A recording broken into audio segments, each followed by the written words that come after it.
은혜를 내가 아노라. 너의 약함을 너의 상처를 내가 아노라. 내 능력은 약한 데서 온전해진다. 고린도후서 12장에 나와 있는 사도 바울의 고백입니다. 그 고백을 우리 오늘 성가대가 찬양으로 들려줬는데, 오늘 전해드릴 말씀의 내용과 상통하는 그런 찬양이어서 감사를 드립니다. 우리 약함을 아시는 주, 우리의 상처를 아시는 주, 우리의 약함과 상처를 세상에선 드러내면 그것이 우리를 거꾸로 뜨리고 창피하게 하고, 그래서 숨기려고 하면 할수록 나는 더 위축당해서 세상에서 설 자리가 자꾸 없어지는데, 그것을 드러내 보여도 부끄럽지 않은 분, 아니 드러내 보일수록 나에게 새로운 소망과 능력을 주시는 분, 우린 지금 그분 앞에 있습니다. 지난주에 우리는 너희는 세상의 소금과 빛이다 라는 주님의 말씀을 통해서 그리스도인의 윤리 혹은 그리스도인의 삶의 이중성에 대해서 알게 되었습니다. 한편으로는 나 자신을 소금처럼 드러내지 않고 녹일 정도로 없애면서 희생하면서 그렇게 해서 부패를 막고 맛을 내는 일, 또 한편으로는 나 자신을 빛처럼 어둠 가운데서 빛처럼 위험할 정도로 드러내면서 손해를 감수하면서 악에 맞서서 선을 행함으로써 어둠을, 악을 이겨내는 일, 이 두 가지 일을 동시에 함께 실천하는 사람, 그 사람이 참 그리스도인이다. 우리 이런 깨달음을 얻었습니다.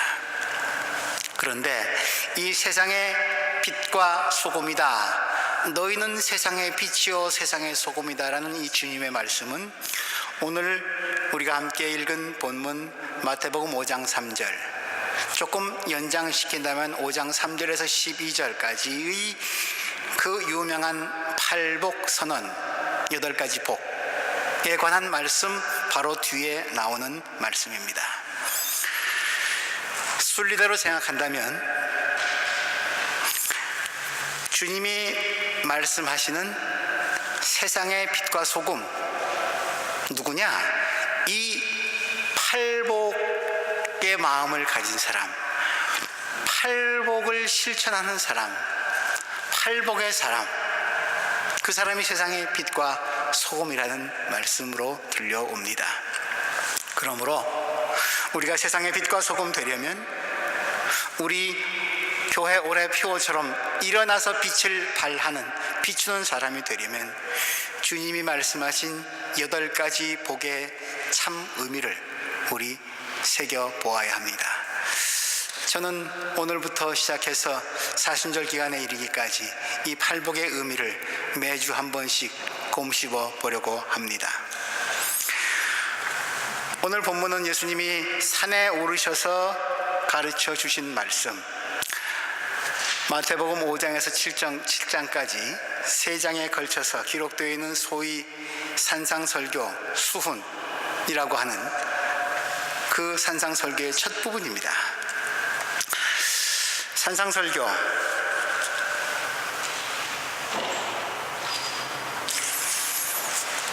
참 삶의 의미, 참 생명의 길, 영혼의 갈증에 허덕이면서 삶의 진정한 기쁨을 맛보고자 정신적인 방황 혹은 몸의 훈련을 통해서 그런 길을 찾고자 했던 모든 사람들의 심금을 울렸던 참 유명한 말씀들, 이 마태복음의 산상수훈 곳곳에 녹아들어 있습니다. 허기지고 갈증난 우리의 삶, 그것을 어떻게 기쁨으로 채울 수 있을까? 그 비결, 그 보화가 곳곳에 숨겨져 있는,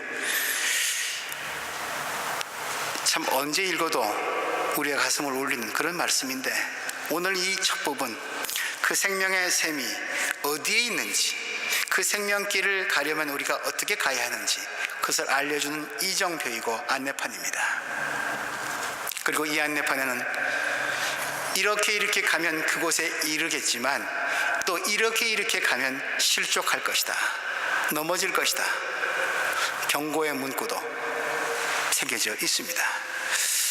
특별히 이 팔복선언, 마태복음 5장 3절에서 12절에 이르는 이 부분은 초대교회 때부터 그리스도인의 생활의 윤리 혹은 삶의 대헌장, 영국에서 최초로 제정된 백성들을 위한 민주헌장 마그나 카르타 이렇게 얘기하는 것을 들었는데, 이 그리스도인의 윤리의 마그나 카르타가 바로 이 5장 3절에서 12절까지의 팔복선언입니다. 예수께서 오늘 산에 오르십니다. 예수님을 따라서 예수님을 따르는 좋아하는 사람들도 산에 올라갑니다. 우리도 산에 올라가야 할 필요가 있습니다. 세상에 파묻혀 살다 보면 동서남북이 잘 보이질 않습니다. 내가 어디쯤 가고 있고 어디를 향해 가고 있고 내가 걸어온 삶의 족적이 어떠한지 잘 보이지 않을 때가 많습니다. 그럴 때면 조금 높은 곳에 오르는 것이 필요합니다. 지난 주간 동안에 제가 이웃나라에 다녀왔습니다만, 비행기가 이륙해서 좀 높은 곳에 내려다 볼 때의 세상의 풍경은 땅에 발붙이고 살 때의 모습과는 사뭇 다릅니다. 물론 우리는 공중에 떠 있을 수만은 없습니다. 우리의 삶의 현장은 지상입니다. 그곳에서 사랑하는 사람들과 섞이고 또 불편한 사람들과 부대끼면서 우린 삶을 부단히 개척해 나가야 하겠죠. 그러나 때로는 높은 곳에 올라 살펴보는 일, 나를 보고 세상은 보는 일 필요하다 생각됩니다. 산에 오르면 세상이 좀 멀리 널찍이 보입니다. 저는 지난번 우리 전교인 수련회 때 바스타이 산에 올랐던 그 감격을 잊을 수가 없습니다. 그렇게 아주 높은 곳은 아니었지만 그곳에 딱 오르는 순간 숨이 멎는 듯한 그 절경 앞에서 그런 경험을 했습니다. 그리고 그곳에서 바람을 맞으면서 산을 내려다보고 강을 내려다보고 집과 사람들이 조그맣게 보이는 그곳에 머물러서 나를 돌아볼 수 있는 참 귀한 성찰의 시간을 갖기도 했습니다.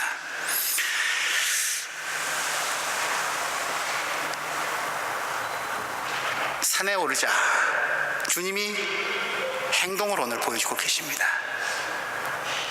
나를 따라오너라. 우리 조금 높은 곳에 올라가서 나를 보고 너를 보고 우리가 가야 할 길 한번 헤아려 보자. 사순절에 이르기 전에 우리 그분 따라가는 삶의 자세 갖추는 일, 산을 오르는 자세 아닌가 싶습니다. 예수와 함께 산에 오른 사람들, 좀 불편했던 산행길이었을 겁니다. 평지가 아니었으니까 좁은 길도 있었을 것이고 험하고 울퉁불퉁한 길도 있었을 것입니다. 그럼에도 불구하고 땀 흘려 올랐습니다. 어려운 길을 거쳐 올랐으니까 이제 주님이 좋은 말씀 좀 들려주셔야 되겠죠.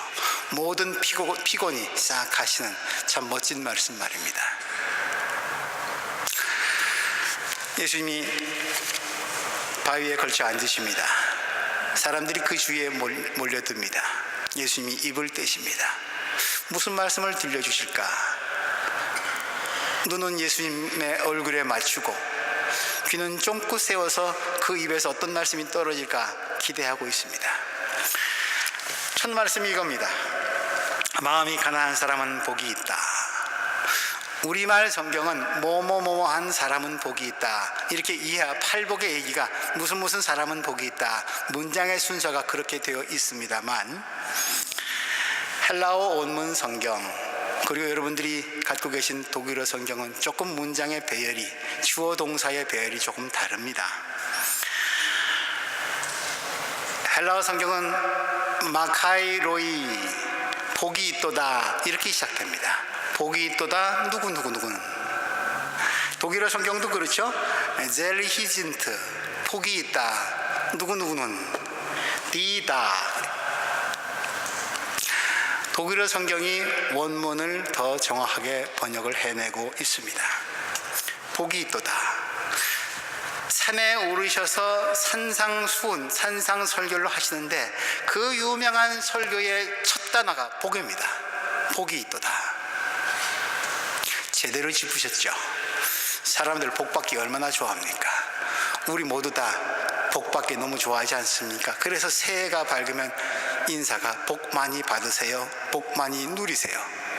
우리 말을 조금 바꾸긴 했습니다만 여전히 복이 주제입니다. 복 받고 살고 싶은 거죠. 복에 관한 말씀입니다. 예수님이 제대로 짚으셨습니다. 그러면 그렇지, 그래 참 귀한 말씀 주시는구나. 사람들은 흥분하기 시작합니다. 누가 복이 있는가? 어렵게 산을 올라온 보람이 있다고 느낀 사람들, 뒷말씀은 더 우리를 행복하게 해줄 말씀이라고 기대했습니다. 그런데 아닙니다. 주님은 기대값을 뒤집어 놓습니다. 가난한 사람이 복이 있답니다. 복이 있다. 누가? 가난한 사람이. 부자가 복 받은 사람 아닙니까? 가난한 사람이 진짜 복이 있습니까? 어떻게 생각하십니까? 예수님 말씀이니까 그냥 한 귀로 듣고 세상 살 때는 이것과는 관계없는 삶의 방식을 택하는 것이 여전히 그리스도인이라고 하는 우리의 삶의 윤리, 삶의 모습 아니던가요? 주님의 말씀은, 주님의 기준은 세상과 달라도 너무나 다릅니다. 그래서 우리를 당황하게 합니다. 너무 좀 당혹스러웠는지 마태복음의 기자는 가난인이라는 말 앞에 마음이 가난한 사람, 마음이란 말을 덧붙였고, 같은 본문을 전하고 있는 누가 기자는 누가복음 6장 20절에서 그냥 액면대로 전하고 있습니다. 그냥 가난한 사람. 물질적이든 마음, 조금 더 정확하게 번역하면 영적으로, 심령이, 영이 가난한 사람. 물질이든 영이든 우리 두 가지 다 살펴봐야 될 것 같습니다. 이 두 가지가 다 가난한 것이, 그것이 복이 있는 사람이다 라고 주님이 말씀하시기 때문이죠.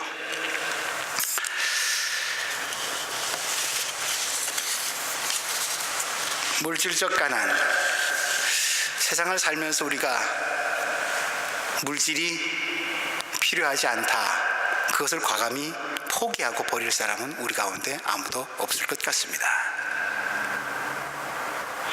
물질은 우리가 살아가는데 꼭 필요한 재료들입니다.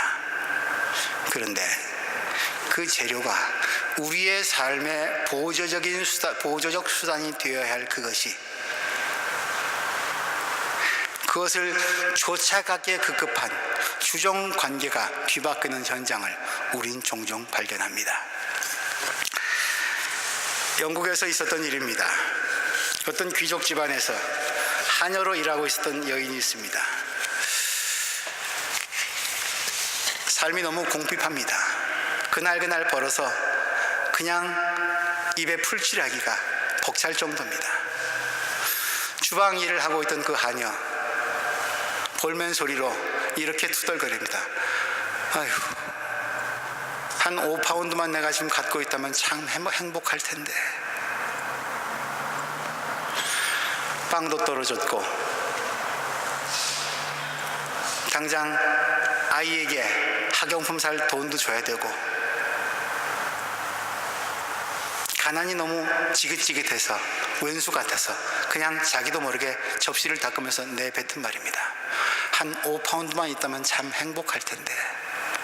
그 말을 주방 문가를 지나던 주인이 들었습니다. 무심결에 듣고 지나치려고 했는데 그 말이 마음에 걸립니다. 5파운드만 있으면 행복하다고?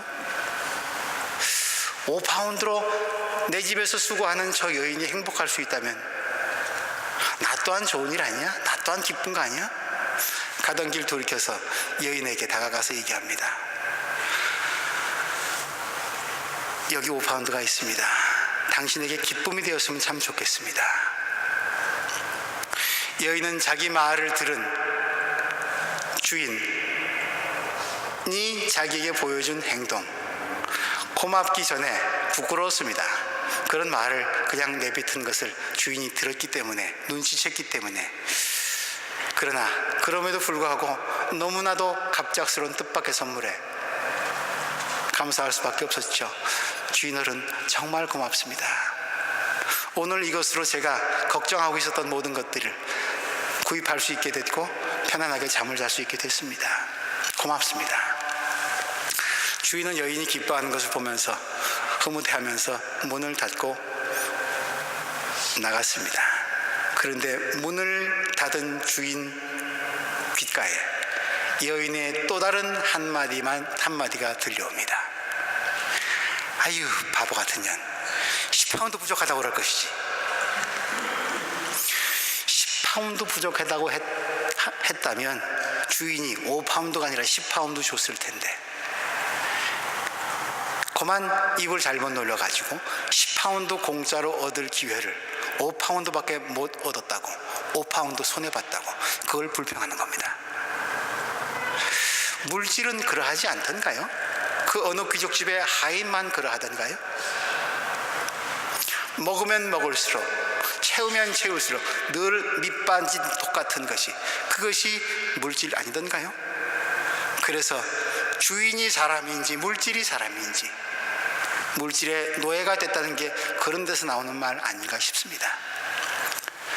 물질의 노예로 만드는 그 주범, 인간을 물질의 노예화시키는 그 주범, 우리 안에 도사리고 있는 욕심, 욕망, 탐욕입니다. 이기심입니다. 감사가 1초를 못 견디고 불평으로 바뀌어져 버리는 그 어느 한 여인의 경험 얘기처럼 말입니다.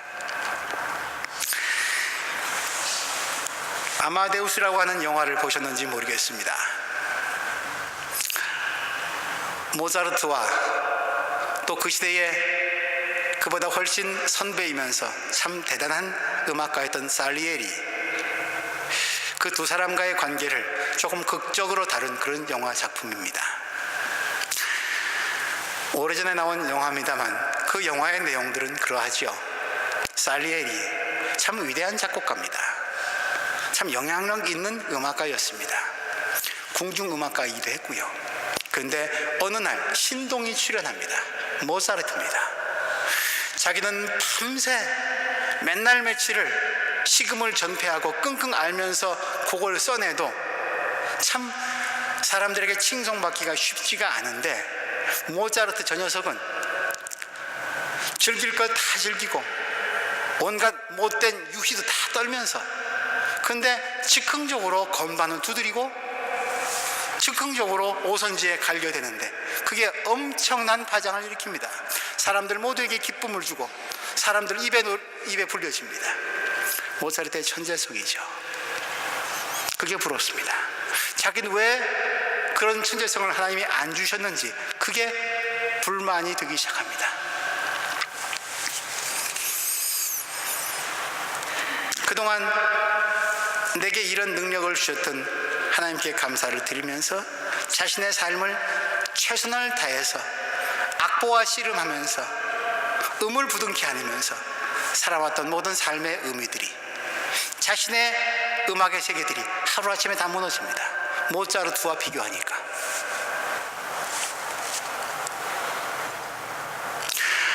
하나님은 이 세상에 살리에리를 저주받은 인간으로 모차르트와 비교해서 내 인생을 파멸의 구덩이로 몰아넣으라고 그렇게 만들어서 보내주셨을까요? 비교하기 시작하니까 내가 누렸던 행복도 다 의미 없어져 버립니다. 우리 안에 도사리고 있는 욕망, 우리가 흔히 빠지기 쉬운 비교의식, 그런 것 때문에 우리는 내가 누리고 있었던, 앞으로도 내게 축복의 날갯짓으로 다가올 모든 기회들을 영영 잃어버리는 경우가 참 많음을 발견합니다. 영국의 타임즈가 이런 런던 타임즈 사람들을 대상으로 조사를 했는데 이런 재미난 결과가 있습니다. 누가 가장 행복한가? 행복한 사람들을 상위 순위를 매겼습니다. 1등에 뽑힌 사람이 누군지 아십니까? 상위에 랭크된 사람들은 뭐 재벌이나 그렇게 대단한 권력을 가진 사람들이 아니었습니다. 지극히 소박한 서민들이었는데 제일 행복한 사람, 내가 최고로 행복해, 더 이상 세상에 나보다 더 행복한 사람은 없어 라고 그런 고백을 한 사람 누구냐? 바닷가에서 멋진 모래성을 완성한 어린이, 제일 세상에서 최고로 행복한 사람 1위였답니다. 두 번째, 아기를 목욕시킨 후에 아기의 맑은 눈동자를 바라보고 있는 엄마, 가장 행복한 여인이었습니다. 세 번째, 멋진 도자기를 완성하고 손에 묻은 흙을 털어내는 공예가 세 번째였습니다. 네 번째, 생명이 꺼질 듯한 사람을 의술로 살려낸 의사, 그가 네 번째였습니다.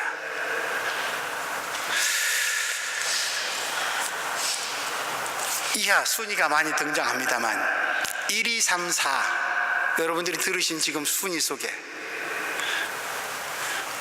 물질 때문에, 물질이 없어서 더 많은 물질로 인해 행복해한다거나 물질 때문에 불행하다고 그렇게 고백하는 사람은 아무도 없습니다.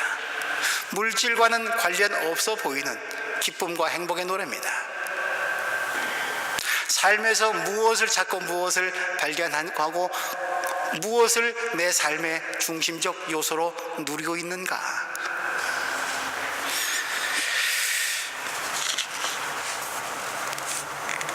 적게 갖고 있으면서도 적게 바라는 사람, 그 사람이 많이 갖고 있으면서도 더 많이 조금 더 바라는 사람보다 행복하다고 할 수 있을 것 같습니다.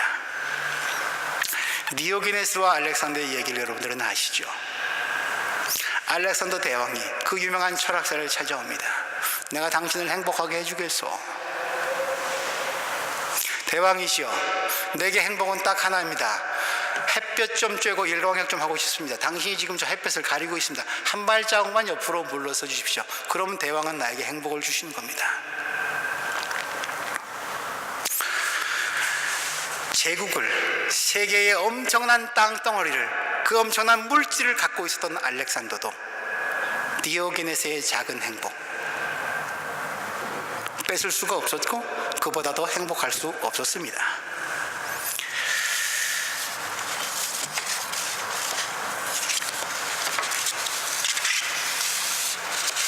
우리와는 조금 다른 신앙의 모습을 고백하고 있는 분이시지만 이웃 형제 교회, 가톨릭 교회의 브라도라고 하는 공동체를 창립하신 슈브리에 신부님이 계십니다. 이분이 이런 말씀을 하십니다. 특별히 사제들에게, 목사들에게 하시는 말씀입니다. 그 사람 그거 괜찮아 보이는데 정도가 아니라, 야, 그 목사 참 잘 사는 것 같다. 이 목사가 잘 사는구나. 그런 느낌이 든다면 그거는 하나님을 모독하는 말이랍니다.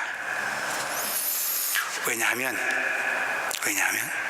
예수님이 그렇게 안 사셨기 때문이랍니다. 가난할 줄 아는 사람, 가난한 사람, 보이기에도 그런 사람이 그 나머지 부분을 예수의 정신으로, 예수의 것으로 채울 수 있다. 그런 말씀입니다. 오늘의 한국교회 목사들, 이 신부님의 말씀에 귀를 기울여야 할 것 같습니다. 어지간한 교회 목사님들은 굉장히 옷 매무새부터 시작해서 차림새들이 단정한 차원을 넘어서서 번쩍번쩍합니다. 그들이 타고 다니는 교통수단도 그러하고요. 저는 목회자들이 왜 그러해야 하는지, 왜 그렇게까지 그런 물질들이 필요한지 아직도 잘 모르겠습니다. 아직 큰 교회를 목회하지 못해서 그런 것 같습니다. 수천 명, 수만 명을 돌보려다 보면 좋은 옷, 좋은 차 필요할런지 모르겠습니다. 그러나 제가 그것이 만약에 유혹에 빠진 삶의 모습이라면 비켜가고 싶습니다. 교회가 왜 그렇게 많은 부동산을 갖고 있어야 하는지 저는 잘 모르겠습니다. 한국 교회가 갖고 있는 부동산의 재산 총액을 합치면 글쎄요, 굶주려하고 있는 이웃들, 우리가 돌봐야 될 모든 사람들에게 소요되는 사회적 비용들 감당하고도 남을 것 같습니다. 일용직 노동자들, 계약직 노동자들, 저들에게도 큰 복지의 혜택을 줄 수 있을 만한 총액으로 저는 산정하고 싶습니다. 교회가 왜 그렇게 많은 재산을 누려야 하는지 성경 어디에도 그런 말씀은 없는데 말입니다. 교회가 물질의 욕심을 내고 있습니다. 노예가 되어가고 있습니다. 어디서 구원의 빛을 세상 사람들이 발견할 수 있습니까? 교회는 가난해야 합니다. 그러자고 프로테스탄트가 생기지 않았습니까? 심지어 교회 안에 있는 온갖 성상들, 금빛 찬란한 그런 모든 예배를 위한 보조적 수단들, 그 물질들 다 제거해버렸지 않습니까? 가난하자고, 비우자고, 말씀으로만 채우자고. 오늘의 교회, 그 개혁의 정신마저도 잃어버린 것 같아 안타깝습니다. 슈브리에 신부님은 계속해서 이런 말씀을 우리에게 들려주십니다. 우리는 모든 것을 하나님과 가난한 사람들의 것으로 생각해야 한다. 우리는 하나님 앞에서 어떤 것의 주인도 아니고 아무것도 우리의 주인이 될 수 없다. 우리는 다만 하나님의 살림살이를 맡은 청지기일 뿐이다. 그분이 장부를 내밀라 하시면 우리는 언제든지 우리가 관리했던 내용들을 숨김없이 보여드릴 수밖에 없다. 필요한 것은 가지되 그것으로 만족할 줄 알아라. 필요한 것으로 만족할 줄 모르기 때문에 바로 거기서 가난의 경계가 허물어진다. 필요한 것으로 만족하는 사람, 그 사람은 가난한 사람입니다. 우리 주님은 결코 모든 소유를 다 팔아라, 거지처럼 살아라.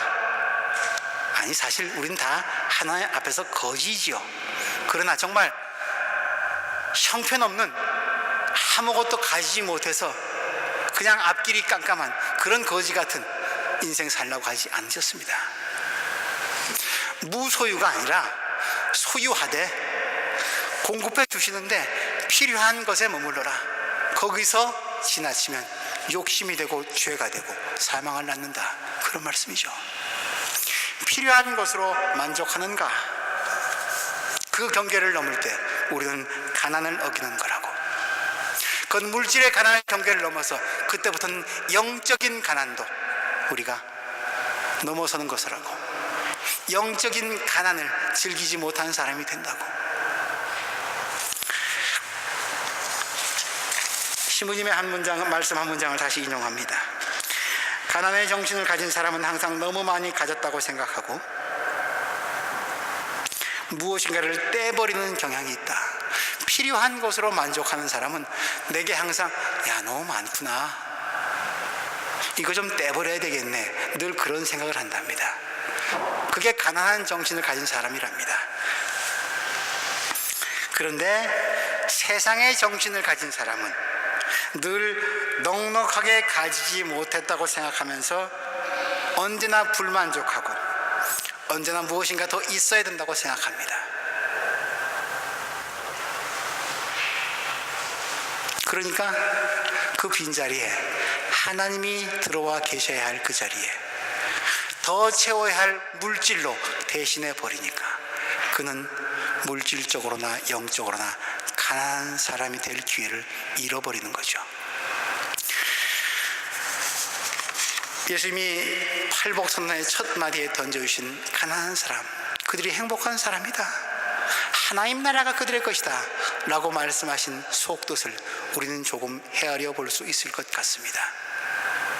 우리가 가난할 때, 적당히 가난할 때, 아니 필요한 것으로 만족할 줄 알고 그 나머지 부분들 하나님으로 채울 수 있을 때, 하나님께만 집중할 수 있을 때,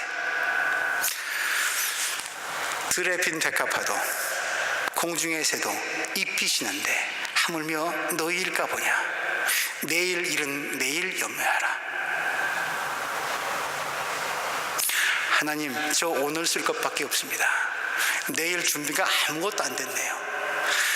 그렇게 생각하기 시작하면서 우리의 관심과 초점이 내 호주머니에, 내 창고에 무엇을 채워 넣을 것인가에 매달리는 그 순간부터 우리는 주님이 말씀하신 가난의 미덕을 잃어버린 사람이 됩니다.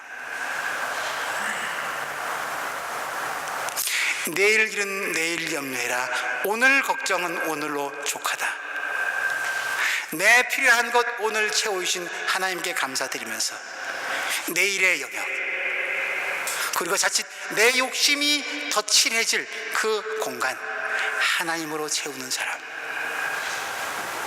그 사람이 진정 가난한 사람이고, 그 가난의 영역에 하나님의 부요가, 하나님의 풍요가 들어찼을 때 그는 세상 누구에게도 얽매이지 아니하고 세상 어느 것에서도 종속되지 아니하고 하나님 나라를 소유한 사람이 된다. 그가 그리스도인이고 그런 사람들이 모여있는 것이 교회이다. 주님은 오늘 그렇게 복의 첫 장을 열어주고 계십니다. 우리를 돌아봅니다. 세상의 소금으로 빛으로 살고 싶은가? 그럼 먼저 물어봅시다. 나는 얼마나 가난한가? 필요한 것으로 만족하고 있는가? 내 삶 가운데 필요 없는 것은 무엇인가? 떼낼 수 있는 것들 어떤 것들인가? 제가 지난주 중에 이웃나라 가서 굴을 떼는, 굴을 캐는 그런 일을 좀 했었습니다. 바위에 덕지덕지 붙어있는 굴들.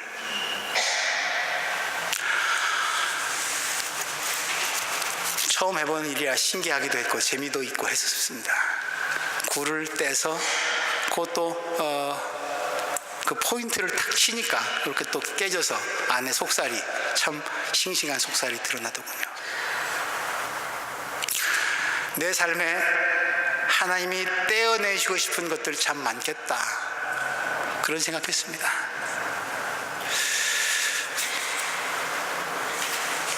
진짜 배기, 그 속살 그대로 하나님 앞에 나를 드렸으면 좋겠다. 나를 둘러싸고 있는 그것이 나를 보호해주고 지켜줄 것이라고 믿고 있었던 것들, 그러나 하나님이 정수리를 한번 톡 쪼개는 순간에 여지없이 벌어지고 마는 그런 것들로 나를 치장하고 살지 있지 않은가, 치장하면서 살고 있지는 않은가.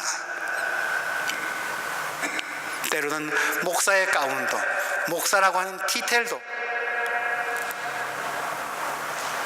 하나님 앞에서는 진정 가난한 목사라면 그것 내세우지 아니해야 될 터인데, 그 모습이 교인들 앞에 서 있는 모습일 텐데 난 진짜 가난한 목사인가, 그런 생각 해보았습니다. 우리의 모습을 돌아봅시다. 그리고 우리 교회의 모습을 돌아봅시다. 빛과 소금의 교회인가, 가난한 교회인가, 우리에게 허락하신 물질을 우리는 어떻게 쓰고 있는가, 누구를 향해서 열려져 있는가. 그 어느 신부님의 말씀을 빌리면 적당한 것으로, 필요한 것으로 만족하는 사람은 그 물질이 필요한 이웃이 보인답니다. 그래서 물질은 자연스럽게 흘러간답니다. 모두가 함께 잘 사는, 만족하면서 기쁨을 누리는 사회가 자연스럽게 이루어질 수 있다고 합니다. 그리스도의 가난의 정신입니다. 그분은 정신만 말씀하신 것이 아니라 그렇게 사셨습니다. 말 구유로 오셨고 손에 못이 박히는, 굳은 살이 배기는 그런 노동자로 사셨고, 그분이 찾아다니신 복음의 선포의 현장은 다 가난한 이웃들이었습니다. 얼마나 가난하고 냄새가 났으면 소위 부자들과 힘 있는 사람들은 그를 거부하다 못해 십자가에 못 박아 버리셨을까요? 오늘의 그리스도인들에게는 어떤 냄새가 납니까? 오늘의 교회에서는 어떤 향기가 풍기고 있습니까? 영혼에 이르는 생명의 향기입니까? 결국은 없어지고 말 멸망의 구렁텅이로 이끄는 악의 냄새가 나고 있지는 않습니까? 행복하여라 가난한 사람들, 우리의 몸과 마음, 갖고 있는 물질과 생각 돌아봅니다. 하나님께서 복 있다 인정하시는 진정 마음으로나 몸으로나 물질로나 영으로나 가난한 주님의 자녀들 되시기를 주님의 이름으로 기원합니다. 기도합니다. 하나님, 가난하기 싫습니다. 좀 잊고 싶습니다. 가져야지 살지 않습니까? 그런데 생각해보니 그 가지려고 하는 사람이 나뿐만이 아닌 것 같습니다. 서로 가지려다 싸우다 보니 세상도 이꼴되고 나도 이 지경 되고 말았습니다. 새도 꽃도 입히시는데 그것으로 만족하면서 사는 저들은 저렇게 아름답고 창공을 헐헐 날아다니는데 우리 하나님의 형상을 특별히 입혀서 지어주신 우리 뭐가 부족해서 이렇게 아귀대틈을 하면서 사는지 주님 우리 돌아봅니다. 가난할 줄 알게 하여 주옵소서. 남는 것들이 너무 많사오니 그것 이웃을 향해 흘러갈 수 있도록 도와주옵소서. 그래도 남을 터인데 그곳에 하나님 모시게 하여 주옵소서. 아니, 하나님이 내 삶 전체를 지배할 수 있도록 도와주옵소서. 예수님 이름으로 기도합니다.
저